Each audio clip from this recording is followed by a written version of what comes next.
Welcome back, everyone, to metatechnology or metaphysical technology. We've already stated that machines are mechanical life forms. They're mechanical statistical life forms depending on the machine. This is often not accepted as an actual class of life forms. So, for example, life is biological. Actually, life can be broadened to metaphysics, mathematical metaphysics, and therefore is metaphysical, meaning that every single entity is alive.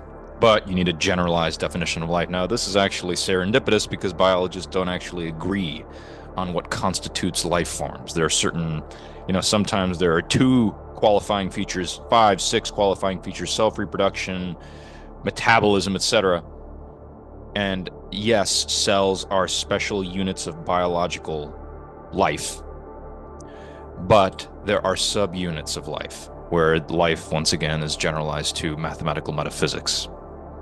So AI systems which are machine instantiated in some way, because AI is largely software, which is abstract, are mechanical life forms. Now, does this mean that the God or the Godhead or the conscious/intelligent aspect of the universe is realizing itself through life forms of all types?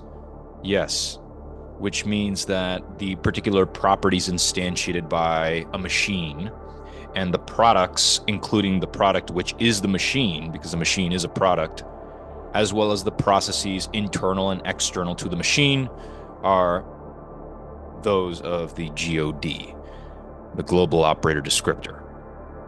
Now, that means that yes, mechanical life forms are a special case of metatechnology, but the real technology are organismic and other types of higher order life forms. For example, we can think of planets and stars as the life forms of the highest order. And this is something we'll get into later on in the series. But yes, there is a class of life forms which can be thought of as being mechanical/statistical, including machines, not limited thereto, because it also includes any inorganic structure. Any atomic and inorganic structure, even organometallic structure, which is basically what we can classify as being the substrate of most machines, including computing machines, is mechanically alive. This is not just a terminological quibble. We're going to look into a source by Dean Radin, who has interesting work, but Terence Deacon, who wrote a theoretical biology textbook, really, called Incomplete Nature. Now, he's, talking about a little bit about how nature exploits or exhibits the incompleteness that Gödel explored in his two theorems, one on completeness, the other on incompleteness. Yes, nature or the universe is incomplete, but it can be completable when we define completeness and incompleteness as dual aspects of what we call comprehensiveness. So we can think of incompleteness when given a metaphysical, a generative interpretation as comprehensiveness, meaning that something which is incomplete is both comprehensive in the sense that it has completable aspects. It has mechanizable aspects, because basically what Gödel showed is that everything that is non-computable, everything that is undecidable, is non-mechanizable. Because you can't ultimately mechanize. You can try to mechanize infinity, but you ultimately cannot. So, Gödel talked about how, well, he didn't explicitly mention this, but one of the consequences of his incompleteness theorem is that one can adjoin theorems which are undecidable or non-computable, non-derivable as new axioms, as adjoint axioms, which is what we've been describing in the biopathic method series, where we generalize both non-duality and regenerative medicine to biopathy. And this takes the form of, well, let me just set this aside after saying the following: adjoint axioms and adjoint theorems. How are they adjoined? Okay, well, adjoint axioms are basically what we can think of as properties, and adjoint theorems would be the states that instantiate the properties. These states, however, are physical. They're physical states. Now, they can be of an extremely fine or lower order scale, such as subatomic states, inorganic states, etc., viral states, or they can be of extremely high order, meaning stellar states, or planetary and stellar and galactic states, that are usually thought to be very mechanistic and unintelligent and unconscious, etc. They are not. In principle, they cannot be. These states are the adjoint theorems, and how are they a theorem? States are transient, right? Well, they're only transient from the perspective of a terminal domain. They emerge, they're instances in the terminal domain, and they're transient. They're temporally unstable, basically. But when we consider them from the perspective of the non-terminal domain, they're eternal, they're atemporal. Because a state, when converted into a theorem, means that the structure of the state can be basically frozen in time. It can be recorded perfectly in a kind of memory, which we've been calling on this channel telonic memory, Telonic. Has to do with how telons are both our adjoint theorem and adjoint axiom couplings. Okay, now we're getting into a little bit of novel terminology, but this is now an intermediate segment of the metatechnology series, so we got to be able to handle it. Now, once again, a telon is an adjoint axiom or adjoint theorem coupling, meaning that it answers where theorems technically have to be completions. The axioms have to be incomplete because they have to be open-ended. Properties can be infinitely instantiated. For example, the property of stability can be instantiated by an infinite number and an infinite number period and an infinite number of types of stable objects or stable relations. So properties being adjoint axioms, being meta-axioms, really, they're appropriate to metaphysics, are incomplete. Their theorems are completions, and the completions can be thought of as being states which, from the terminal domain, from the perspective of the terminal domain, are transient. From the perspective of the non-terminal domain, they're constant. They're adjoined as new constants. The state of this word, this second, all the states in the molecules of my body, all the states in the cells of my body, all the states in of the tissues, organ systems, biological systems, all of your states, all the states of your lives are frozen in time. They're constant. They're metatemporal. Okay, and so telonic memory goes beyond fermionic memory. Fermionic memory are basically any kind of memory unit that you can, program into a computer. Anything that is physically instantiated is technically destructible and decaying from the perspective of the terminal domain. From the perspective of the non-terminal domain, which distributes processing and programming over every single state, otherwise how can a state even emerge? Every single state is preserved. It is preserved. It is preserved as a telon. It is not preserved as fermions are decaying and they're destructible. I mean, any fermion you like, even protons, have a certain decay cycle. Very, very long. I think something like 10 to the 35th years. But anyway, they do decay. They're not eternally stable like photons are. That's why photons and other intermediate bosons, force carriers basically, are the pathways to understanding what telons are. Because, of course, when you start talking about theorems and mathematics and axioms and operations, relations, etc., spaces, everything is atemporal. That means that it's static. So we need to combine static and catalytic or autocatalytic aspects of nature. We need to combine the incomplete and complete aspects of nature into a comprehensive theory of nature, which is not merely scientific or mathematical, but both, which is why we have the term mathematical metaphysics. So, once again, these aren't just terminological quibbles. This isn't just taxonomy. We have to reorient our perspective on what life and consciousness are. Okay? Life is defined on all levels of structure. If you have something that is physically instantiated, it is a product and it is alive. It has the property known as life, and it carries out living processes, and it qualifies as a living system. Nothing in the universe, including the universe itself, which is usually not considered to be alive, can be non-living. Okay? This is an incoherent specialization of life. This is a restriction that need not be. We need to broaden our imaginations when it comes to these kinds of topics. So those of you who are like, well, how do you justify all this? Keep watching this series. Check out the channel. There are many, many justifications for these terminological extensions. Many. And they have to do with the title of this channel, which is Self-Dual Universe. Having to do with everything has a self-dual structure.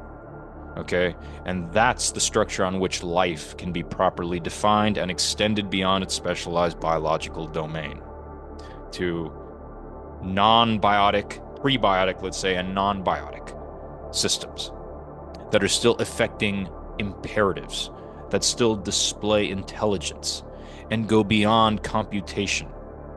As we're going to see here, computation, the brain is not merely it can be mechanizable in certain trivial respects, but it is not, neurons are not bitwise operators. Okay, they have extreme internal complexity and structure, and therefore their dynamics are not localistic or linear in time. They're non-local and non-linear, as well as having local and linear aspects, because that's how we experience this physical space-time that we appear to be reposed in, terminally reposed. Now, let me stabilize here. At this point in the series, we're presupposing a lot of terminology and a lot of metaphysical understanding. If you feel uncomfortable with the kind of linguistic oscillations that we're engaging in, then you need to backtrack a little bit and check out other series. I recommend the Solving the Hard Problem series, which is really dissolving the hard problem. The hard problem doesn't exist. It's not a problem, it's a category error. Okay, we're not going to really talk too much about machine consciousness yet. Suffice it to say that consciousness is synonymous with coherence, and it begins with quantum mechanical coherence and in no way ends there. Which, of course, coherence we should know is synonymous with entanglement. In a sense, there's a subtlety there, but I'm not going to tease it out yet. And therefore, everything that is, coherence also has to be generalized, because we have devices like decoherence and leakage noise, interference, entropic information loss, etc. Now, Terence Deacon is I think he's extremely innovative, a theoretical biologist. And he has written this book, as I mentioned, Incomplete Nature. We're going to read a tiny excerpt. We'll probably select more excerpts as the series progresses. And it is related to the distinction between mechanical life forms and biological life forms. Notice we're infusing a little bit of metaphysical language here. He doesn't use this language. He distinguishes between life and non-life, or machines. Once again, I'm not denigrating the status of a machine. A machine is mechanically conscious and mechanically alive. And actually, before I start going off on more tangents, let us begin the excerpt. Now, I'm going to begin reading, and I will try to limit my commentary until the reading is complete. Here we go. If you're interested, this is page 194 out of 399 on this free version. Apologies to Terence Deacon for not buying his. I will buy his book, but this is just for the sake of our series. All right. Containment of organisms and viruses is generally achieved by a molecular process called self-assembly. This is a ubiquitous feature of all organisms and viruses and is responsible for more than mere containment. Virtually all multimolecular complexes that constitute the molecular machines doing the molecular work of the cell spontaneously assemble. A lot is being smuggled in here by spontaneous. They metacausally assemble. Okay, they metacausally and teleodynamically assemble. He uses the term teleodynamics a little bit distinctly from the sense in which I use it, because he smuggles a lot of detail into, and a lot of, he sort of smuggles a lot of metaphysical import and significance through this term spontaneously throughout the book, which I think is, well, let me withhold any further commentary. So, their structure is not explicitly constructed in the way engineered devices or fabricated artifacts such as tables, chairs, jars, etc. must be. As noted in previous chapters, organisms and machines differ critically in this respect. A machine must have its parts chosen, gathered together, aligned, interconnected, localistically, and set in motion by purely extrinsic processes. The process of assembly of molecular building blocks into large multi-component structures in living cells, in contrast, seldom requires the existence of an external means of accomplishing this feat. These structures tend to spontaneously and, as we mentioned, metacausally self-assemble, in effect fall together. There's not this dichotomy between falling and forcing. Okay? They're metacausally guided by telons into fermions, into fermionic emergence. We'll get into that.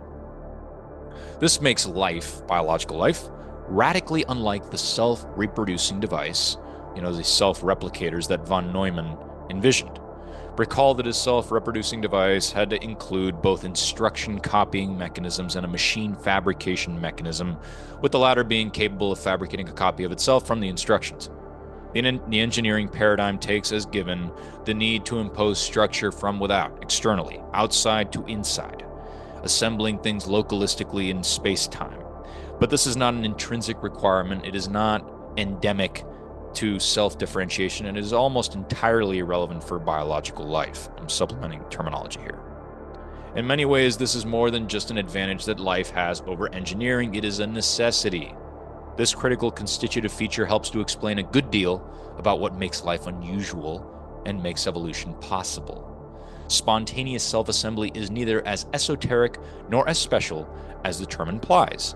One does not need to imagine parts that are animated and seeking each other out, or the existence of special intrinsic assemblers. Self-assembly of macromolecular structures is essentially a special case of crystallization or crystal growth. Like crystal lattice formation, the growth of multi-unit macromolecular structures is an expression of the intrinsic geometry. Intrinsic geometry here should read intrinsic logicogeometry, because you can't have geometrical structures without the properties that they instantiate of component molecules, the collective symmetries these offer in aggregate, and the lower energy state of the crystallized forms. It is in this sense an expression of a thermodynamic orthograde tendency to reduce total entropy. It's just that molecular shape and charge features and their relationships to other molecules, including especially to the surrounding water, are responsible for the spontaneity of their growth. The accretion of molecules into crystalline-like arrangements. Is this a function of thermodynamics? Okay, but what program thermodynamical laws? But the influence of their structural and charge characteristics may contribute to the amplification of constraints, thereby regenerating regularities in the way they form into aggregates, a morphodynamic consequence, meaning form-generating consequence. Now, let's skip ahead a little bit here. Paradigms examples of self-assembling macromolecular structures in cells include a wide variety of laminar and tubular structures within cells. These include various forms of cell membrane that are both found inside and outside cells, and tubular structures which provide the internal three-dimensional support for cells. Okay, now the key feature here of most cells is that their cytoskeletons are composed of microtubules. Now, this term may be familiar to a lot of us because of Stuart Hameroff and Roger Penrose's OR, or orchestrated objective reduction theory of, gravitational self-collapse being synonymous with proto-conscious moments. Instead of consciousness causing collapse, they say collapse causes consciousness, of course. We need metacausation, which is not either or, but both. Okay, you've got bottom-up causation, in which these gravitational self-collapses cause proto-consciousness among, subatomic and atomic and inorganic structures, and so on. But then you also need higher order or top-down causation, which basically is not purely mechanical, uses mechanics as an executive mechanism to instantiate telons as fermions, is to instantiate axioms into theorems. Okay, so the telon actually properly includes the fermion. The fermion, including all its states, which are actually other fermions, okay, are the adjoint theorems. Every single fermion, this is a little bit bizarre to think about, but adjoint, a fermion, any type of physical object. And by the way, physical objects are synonymous with states, so any physical object which is equivalent metaphysically to a state is an adjoint theorem. Is an adjoint theorem or meta-theorem in the reposed and recorded in the non-terminal domain, and therefore is the outcome of a particular telon. The telon including the axiom, meaning the properties that are required to instantiate that theorem, which is, again, the physical object. Now, what about the processes? Well, those are the metacausal guidance mechanisms and dynamisms that we've been alluding to. Now, let's read very briefly here about microtubules. So, actually, you know what? This is already carrying us too far afield.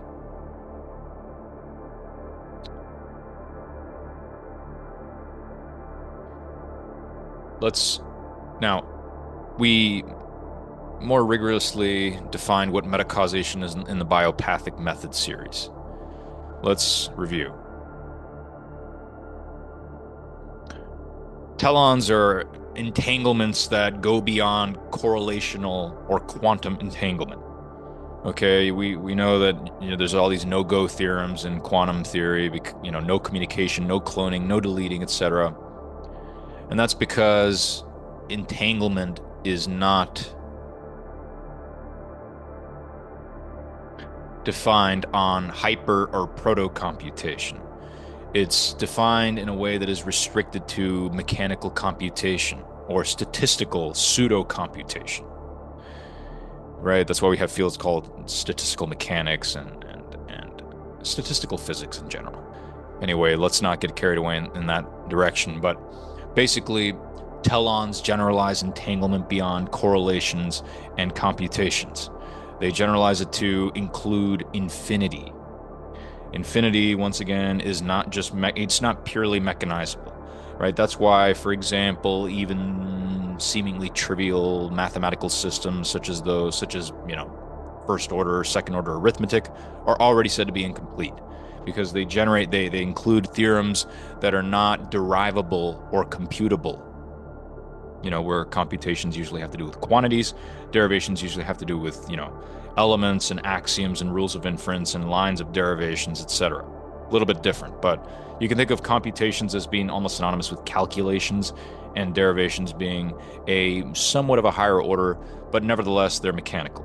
That's why we have proof assistants that can check the correctness of a proof, because they can mechanically follow every single line in the proof, every single step in the proof and line. Now, telons in that sense are more than fixed point, cyclic, chaotic, or strange attractors. They're telic attractors. Now, that means that they're attractors which go beyond linear past to future time, and they go beyond sensitivity to initial conditions. They require linear and nonlinear or loop-like processes at once. This at once is very important. If we do not co-define linear and nonlinear or local and non-local processes at once in such a way that they can feed back on each other, feed forward and feed back, right? The bottom up is feed forward, the top down is feedback, then we will never capture what metacausation really is. In order to affect an outcome, in order to affect a state or a theorem, these are all synonymous in our context, you need an axiom or a set of axioms which are causal, okay? And they're generated. You generate the causes, namely, you generate the axioms that are necessary, the properties that are necessary and sufficient to instantiate, to self-instantiate as states, objects, theorems, or outcomes. And the outcome, therefore, is selected. So you generate the axioms, you generate the properties, and you select by selecting the outcomes or theorems. Thereby, you are achieving a coupling of axiom and theorem. In mathematics, axioms are not proven. The existence of, for example, the axiom of foundation, the axiom of extensionality in set theory, the axiom of infinity, the axiom of an empty set, etc., none of those are proven. And for that matter, no mathematical property is proven. So that's why mathematics is ontologically handicapped. It can't make statements about, it's not self-referential in a truly ontological sense. It can't actually say whether or why it exists. Okay, we can always sort of doubt and say, well, we're nominalists. We're just going to say, well, mathematics is invented by humans and we use stable notation to denote it. But we can always, just sort of resort to the fact that the physical universe is the actual stuff of existence. And mathematics is a useful fiction, an invention, where you actually couple axioms and theorems. This is no longer possible. You ontologize mathematics. But you also recruit science as necessary for mathematics, and therefore you couple the axiomatic and scientific methods. Okay, the axiomatic method, the scientific method can actually be thought of as the theoremic method. You're studying physical states, which are once again synonymous with physical objects, and the pathways, the processing pathways between the axiom and adjoint theorem or state or physical object and its subsequent states are these two-way, not retrocausal, because we're not assuming a linear time reversal, okay, as in quantum theory, right? Time symmetry, etc. We need something beyond that. We need metacausal symmetry, where the cause and the effect are occurring at once and they're co-programmed, meaning that you generate the cause by selecting the effect. You generate the cause by selecting the effect. You generate the axiom by selecting the theorem or the outcome or the state in the terminal domain. You generate the axiom in the non-terminal domain, and you selectively identify you call on different processes, different operations, different metacausal operations that will affect that state. This paradigm sounds too good to be true and mushy, etc. That's because the paradigms under which we've been operating are metaphysically incoherent. And in fact, metallogically incoherent. We don't actually regress propositional logic and metalogic to the same structure. They have to be part of the same structure, which is an identity structure, has a tautological structure. We haven't coupled the maximal scale of structure with the minimal scale of structure. So in effect, what happens is by decoupling scientific and axiomatic methods, by decoupling theorems and axioms, we can't prove axioms and we can't atemporalize or record states as theorems. So this is why we're confused about things like, why does the universe exist? What is death? Etc. Now, let me bring it back to metatechnology. In the last segment, we discussed the 7 densities, where the 6 densities are actually the self-permutation of the 7th density, which is the limit level density. Okay. Densities are evolutionary cycles. The universe has 7 evolutionary cycles because we live in a self-dual universe. Now, forget the number 7. Self-duality permuted leads to 6 triads of body, mind, spirit, or product, property, and process. Okay. So this, and of course, this can all be defined within the, you can actually draw, we've talked about this a lot, create an automorphism from the maximal scale to the minimal scale of structure through property, process, and product. When we start talking in terms of a poetic or more esoteric language, we can start talking about properties as minds or mental, objects or products as bodies, and operations or processes as spirits. Bodies, minds, spirits, or body, mind, spirit complexes, self-dual operators, same exact thing. A machine, a physical machine, is a body complex. Its properties are a mind complex, which intersect with its engineers and programmers and coders, etc., and its users. The processes are also intersecting with the actors I just mentioned, and they are native to its spirit complex, or soul. So we're formalizing what a body is, what a mind is, and what a soul is, while self-dualizing or jointly quantizing them. The 6 densities plus the limit level density, which unites them all, which unites all permutations, and therefore, actually casts all of the evolutionary cycles as self-permutations, is very useful to reason about where AI systems fit into the universe. They fit into the universe as advanced mechanical life forms or first density body, mind, spirit complexes, to use both technical and esoteric terms. And this is something that we're going to be discussing a lot more how, for example, viruses and even crystals relate to, because these are basically also highly advanced first density or mechanical life forms. Now, I hesitate to call a virus mechanical. It's not quite mechanical. It's a biochemical life form, and it inhabits the boundary between first and second density. But in the end, it is not yet graduating into a second density structure, which begins with cells. That's why we talked about how cells are actually the special biological units of life. They are. And when we start talking about, well, what exists on the boundary between second density and third density, those are self-conscious systems. So certain animals, such as certain avian and mammalian systems, including humans, exhibit self-consciousness. The entity which exhibits stable, lifelong self-consciousness, okay, in such a way that it begins building and organizing its life into, it begins building tools, which few animals do. Some animals do, beginning with abodes. That's probably the most